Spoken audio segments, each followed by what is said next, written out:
আসসালামু আলাইকুম। কেমন আছেন সবাই? চলে আসলাম নতুন আরেকটি ভিডিও নিয়ে। তো মাহে রমজান, তো বেসিক্যালি নামাজ কালাম পড়ে কোরআন পড়ে যে কাজটুকু থাকে সে কাজটুকু করতে হয়। এখন রান্নার সময় রান্না করব। তো দেখা যাক কি রান্না করি, চলেন যাই দেখা যাক। আজকে সাধারণ কিছুই রান্না করব, যেহেতু আমি একা। ছোলা বুট ভুনা করব আর হলো চিকেন রান্না করব। চলেন।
এই জন্য চিকেনটা ফ্রাই করে নেব।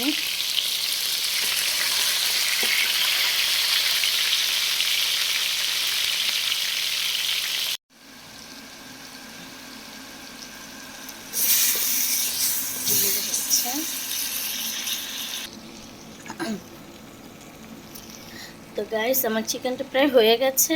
আমি এটা শুধু মানে একদম ভাজা ভাজা করবো আর কি, আর একটু ভাজা ভাজা করে নামিয়ে ফেলবো। আজকে আমার রান্নার লাস্ট লুক, এই যে চিংড়ি মাছ দিয়ে পালং শাক, এই যে চিকেন, এখানে ভাত রান্না করে রেখেছি। ইফতার আইটেম ছোলা, মালটা, শসা, আপেল, আনারস, শরবত। তো এই হলো আমার আজকে ইফতারের আয়োজন। আমি আজকে প্রথম শরবত মানে খেজুর মুখে দিয়ে, কালকেও আপনাদের খেজুর দেখাতে পারি নাই, খেজুর মানে করে রাখছি, এখানে রাখবো।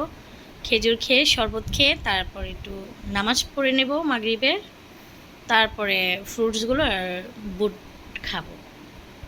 আর রাত্রে মানে একদম সেহেরিতে ভাত খাবো। তো এই হলো আজকে আমার ছোট আয়োজন। তো আমার ভিডিওটা যদি ভালো লাগে তো অবশ্যই আমার চ্যানেলটা সাবস্ক্রাইব করবেন, লাইক কমেন্ট শেয়ার করে দেবেন। আর রমজান মাসে সবাই বেশি বেশি পানি খাবেন, ভাজা পোড়া একটু অ্যাভয়েড করবেন। ভালো থাকবেন, আল্লাহ হাফেজ।